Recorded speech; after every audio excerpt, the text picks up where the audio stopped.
football in the NFL for the sake of ratings. I get that. Try to make it earlier. I had to install a second TV in my studio because I cover the NFL and Caitlin Clark. I don't want to have to choose between those. I mean, I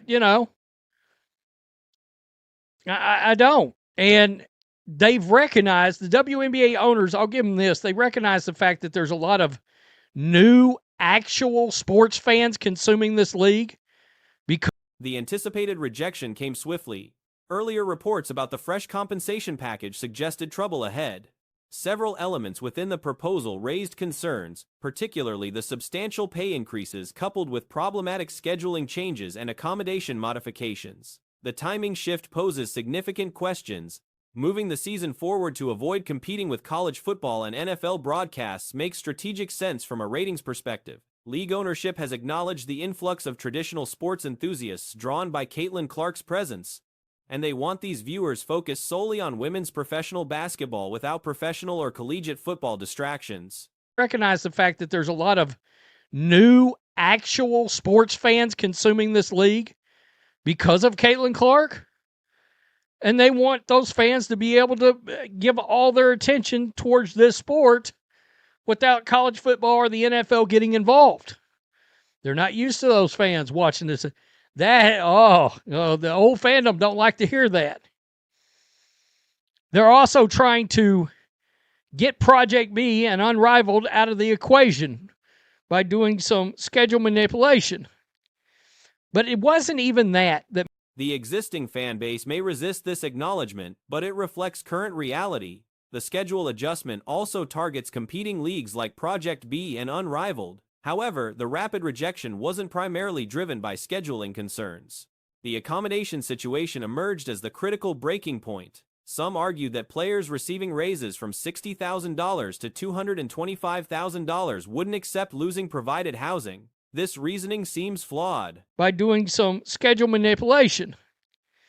But it wasn't even that made me think that the players are going to reject this quick, fast, and in a hurry.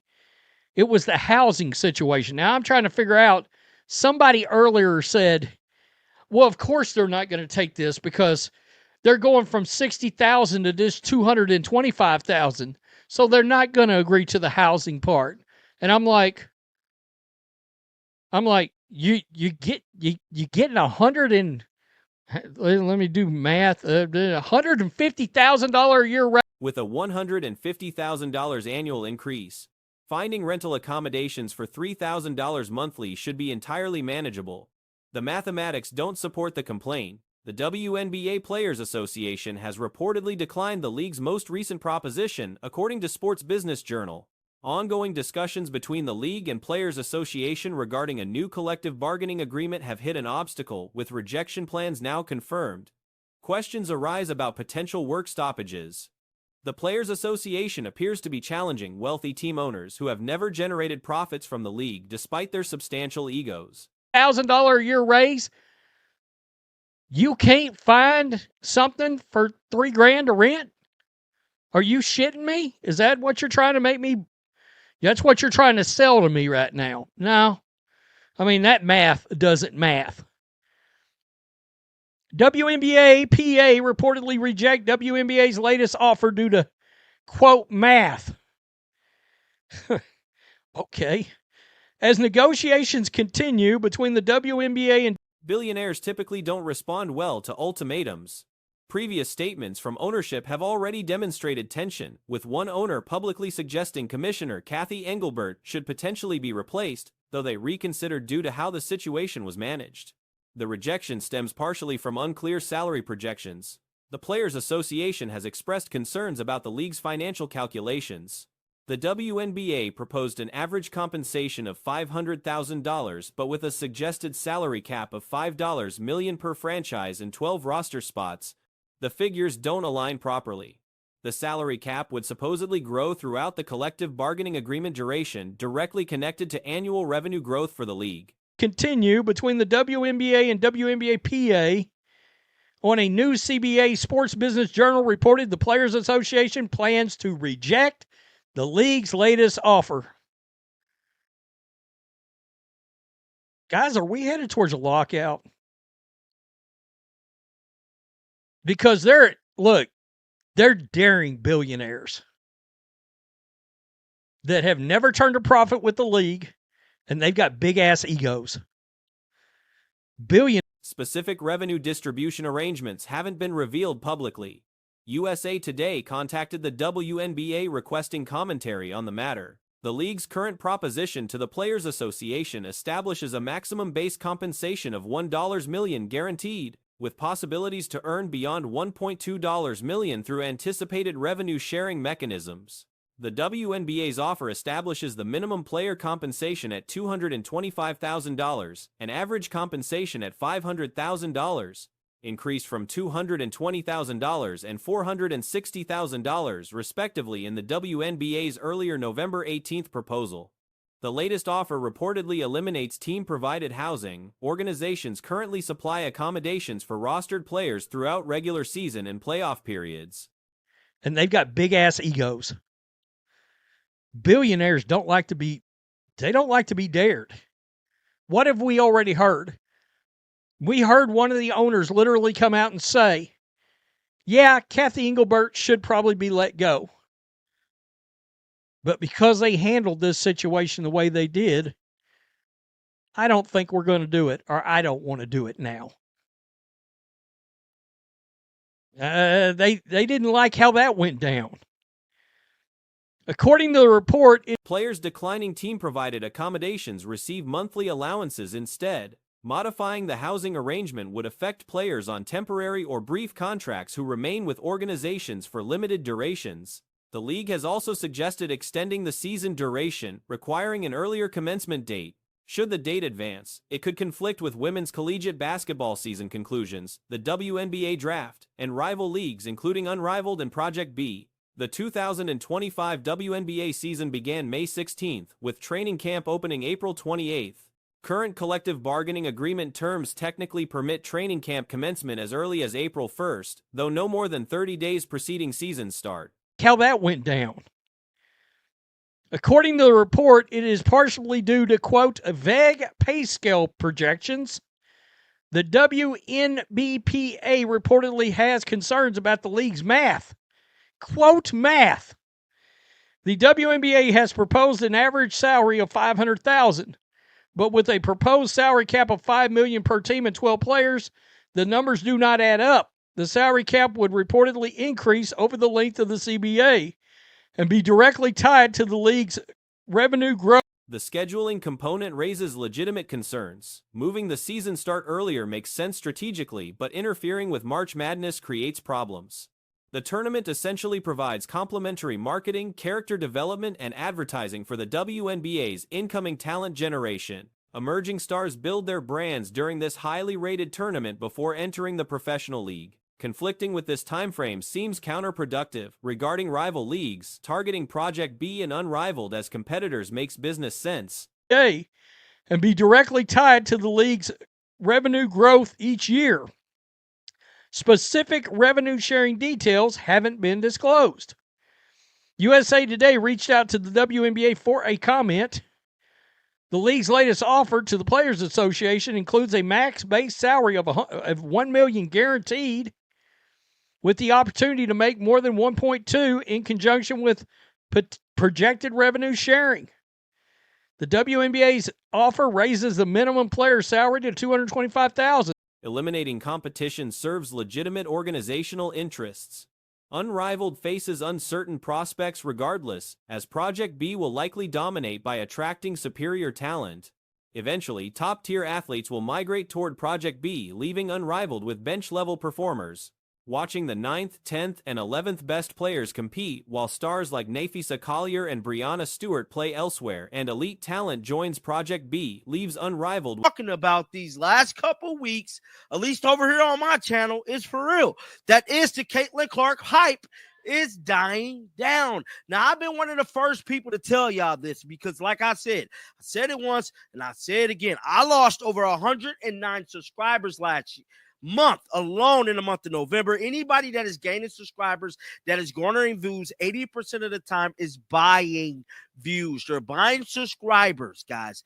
And me personally, to me, it's not worth it. It's not. Player egos react negatively to losing provided housing. Should they? Questionable. Considering the substantial raises involved, finding suitable accommodations with these salaries shouldn't present difficulties.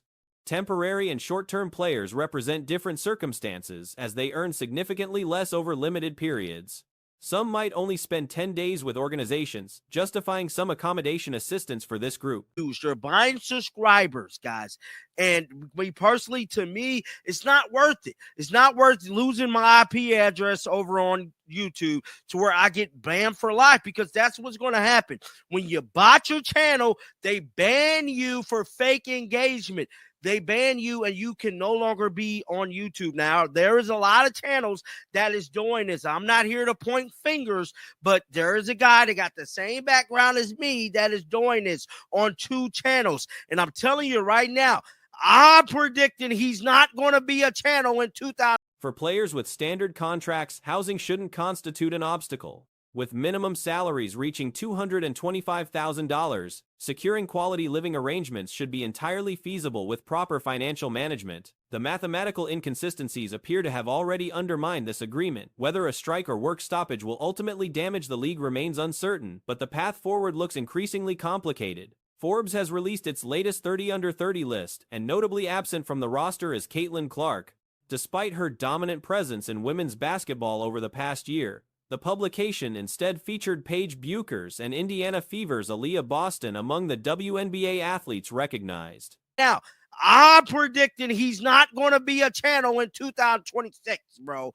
That's how bad botting your channel is. Now, with that being said, me personally, I'm a weather the storm because I got faith. I believe Caitlin Clark could turn this thing around. I believe Caitlin Clark could come into the 2026 season being hotter than ever, being hot like fish grease, ready to ball out. I believe that is a very possibility. But at the end of the day, it is not basically keep lying. Clark's exclusion appears particularly striking given her extraordinary run throughout the previous season. She graced numerous prestigious platforms, earning recognition from Time magazine as Athlete of the Year and being celebrated as one of the most influential women. Her visibility and impact seemed unmatched during that period. The shift in attention toward Buchers raises questions about changing dynamics in women's basketball coverage. While Boston's inclusion alongside Buchers represents the Indiana Fever on the list, Clark's absence stands out as a significant omission. Observations from various content creators suggest a noticeable decline in engagement surrounding Clark-related material. It is not basically keep lying to yourself and saying that the hype is still there. It's not, guys. It's just not. I just got to be honest here with you. I don't believe the hype is there. The hype is clearly gone for whatever reason. And yeah, man. So this is what the Indiana Fever posted on their X account today. And this is of Aaliyah Boston. Now, granted, Aaliyah Boston did make this list. So at least somebody from the Indiana Fever made this 30 for 30 list. Now, this right here caught my attention. Some channels dedicated to covering her career have experienced substantial drops in viewership and subscriber counts, particularly throughout November. Monthly losses exceeding 100 subscribers have been reported by those tracking these metrics closely. This decline contrasts sharply with the explosive growth seen during Clark's peak popularity period. Questions arise about whether this represents a temporary lull or a more permanent shift in public interest. While there remains optimism that the 2026 season could reignite enthusiasm around Clark's performances, current indicators paint a different picture. The Indiana Fever organization publicly celebrated Boston's achievement on social media platforms. My attention when I see this, it says 30 for 30. Congrats to Aaliyah Boston on being named 2025 Forbes 30 for 30 list. Now, this right here is the one that really had me scratching my head, because this was the post that simply made the headlines. It says, Nafisa Collier, Paige Buchers, and Aaliyah Boston are the WNBA 3 athletes to make the Forbes 30 under 30 list. Now, how do Caitlin Clark Boston's recognition came with the announcement that 3 WNBA athletes made the Forbes list: Nafisa Collier, Paige Buchers, and Aaliyah Boston herself. Boston's inclusion appears reasonable given her performance metrics. During the third WNBA season, she elevated her output to approximately 15 points per game. Her contributions proved vital as Indiana advanced to the WNBA semifinals despite roster challenges. Boston secured her third consecutive All-Star selection and earned placement on both the All-WNBA team and the All-Defensive Second Team. Her credentials extend back to collegiate success at South Carolina under coach Dawn Staley, establishing a strong foundation for her professional career. How do Caitlin Clark not make this list? It's mind-blowing to me, and I don't want to sit here and tell y'all that I told y'all the hype is dying down. Now, granted, should Caitlin Clark been on this list? Hell yeah, Caitlin Clark should have been on this list. There's no question Caitlin Clark should have been on this list. She should have been on this list. To me, you can replace her with Nafisa Collier, bro. No disrespect to her. She's a hometown hero here in my home state, but at 22 years old, Boston demonstrated consistency and efficiency that became foundational elements of Indiana's postseason efforts. However, speculation exists that Boston's selection may be partially influenced by her association with Clark as teammates. The connection between the two players on the Fever roster could have factored into the recognition, though Boston's individual accomplishments certainly merit consideration. The Forbes 30 Under 30 list traditionally highlights outstanding individuals under age 30 making substantial impacts across various fields. The selection criteria emphasize influence and achievement rather than purely statistical performance. Bucher's inclusion generates less controversy given her established presence and growing influence within the sport. Bro, no disrespect to her. She's a hometown hero here in my home state, but she should have been there. Paige got hype, though. Paige got an algorithm. Paige got hype. Is Paige hype bigger than Caitlin Clark? No, it's not. Aaliyah Boston, I just got to be honest, she's only on this list because she's Caitlin Clark's teammate.